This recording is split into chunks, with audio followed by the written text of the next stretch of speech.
Liz and I am Kitty Hollywood. Today's review is of Paramount's 1953 ever-useful classic, Roman Holiday. Produced and directed by William Wyler. Story by, well, more of that later. Music by Georges Auric, costumes by Edith, and cinematography by Henri, Alekan and Franz. It stars, like I need to tell you, Audrey Hepburn, Gregory, Peck and Eddie Albert. It's about a princess who runs away from princessing. She meets a journalist who consequently thinks that he has come across the biggest scoop of his life. Vespa riding and haircutting ensue. Now, look, this film is famous for a number of reasons. It was Audrey Hepburn's first big film. She was a successful actress on stage. She'd already been in a few English films, bit part only. Hello. Who wants a piggy? Hello, sweetie. I'm smoking cigars from now on. What about a date later on this evening? I feel like celebrating. Look, I don't want that old goat in the telephone box to see us talking. Why? Well, don't think me mad, but just for the moment, I'm not allowed to talk to women. Don't I count as a woman? Hello, darling. Let's take that back.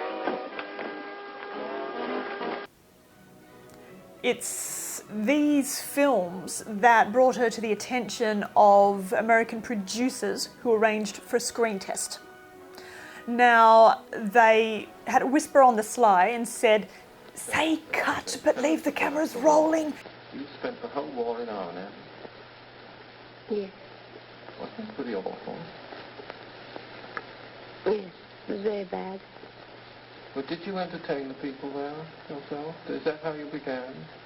I did give performances to collect money for the underground, which always needed money. And what about the Germans? What did they do about it? What do you know about it? So they did. They caught ostensibly a much more natural Audrey. Voila, William Wyler had his princess. Gregory Peck used to say that any romantic comedy script that came his way had Cary Grant's fingerprints all over it. Now, Cary Grant and Elizabeth Taylor were both considered for this role. Fortunately, it's turned out the way it's turned out. And look, I love Cary Grant, but I cannot imagine this film being 1/10 as good as it is with the two of them in it, quite honestly. Eddie Albert plays Irving Radovich, the photographer who comes along for the ride with his sneaky cigarette lighter camera. Now, Eddie Albert had a solid Hollywood career, nothing major. He was better known for his television, probably most famously for Green Acres. But he was also really involved in developmental television before it went public. He wrote and he starred in a developmental TV movie in 1936. The other fascinating thing about Eddie Albert was that he worked as a clown and a high wire artist in Mexico in the 1930s, ostensibly, but actually he was photographing German U-boats for US intelligence prior to World War II. Back to the film. Roman Holiday, also famously, was shot on location. Not many films in 1953 were shot on location, by gum. They tended to just recreate wherever on the back lot. Much easier, much cheaper. But William Wyler, for a variety of reasons, insisted that it be shot in its entirety in Rome. Paramount said, okay, but, okay, here's the deal. There's $1 million in US funds in Italy. It's stuck in Italy. It can only be used in Italy. That's your budget. It meant that it cut his budget by roughly a third.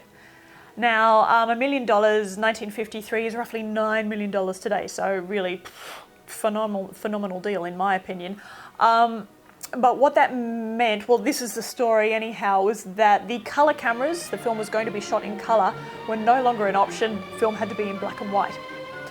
Again, I can't imagine Roman Holiday being in colour. You would think that the Rome, the concept of beautiful Rome that not many Americans had seen, would really clash with the story, and again it just came together. It's this beautiful thing that we see now.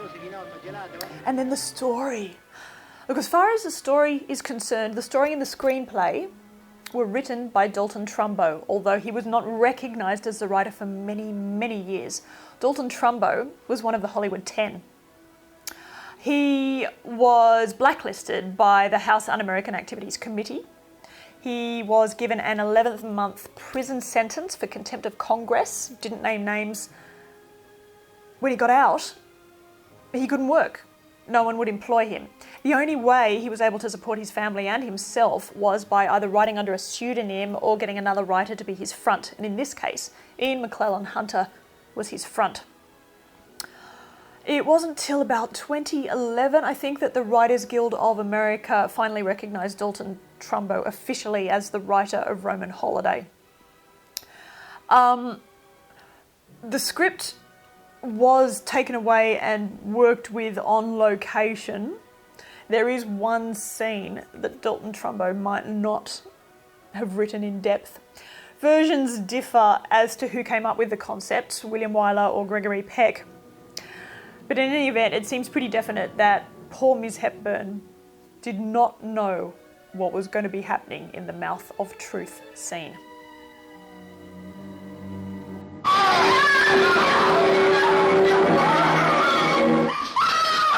Hello. You think it's perfectly all right. You never had your I'm sorry, just a joke. All right. We've never had your hand. You I'm sorry. Okay. Yes. All right, let's go.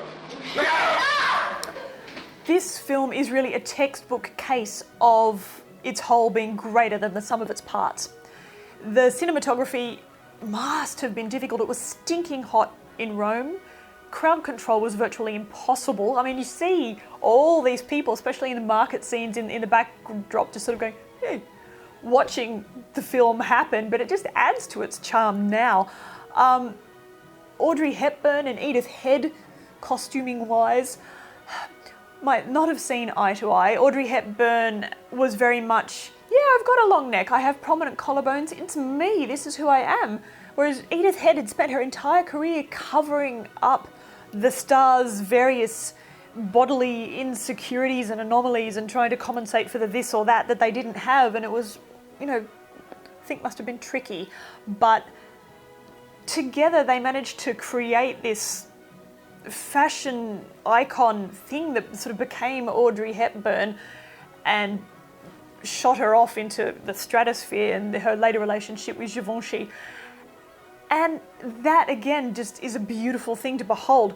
Look, the story, it's because you don't get your cozy ending that this film is truly great. I mean, it doesn't matter how much you want it, we win, we benefit from not getting it, I swear to God.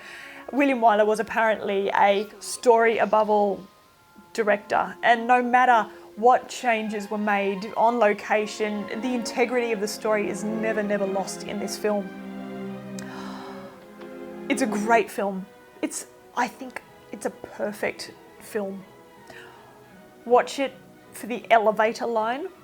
Watch it for William Wyler's daughters around the fountain with their little bit part. Watch it for the Italian barber, who's gorgeous.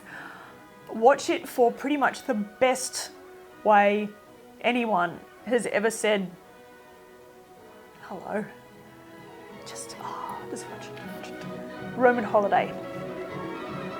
Oh, 11 out of 10, what the hell.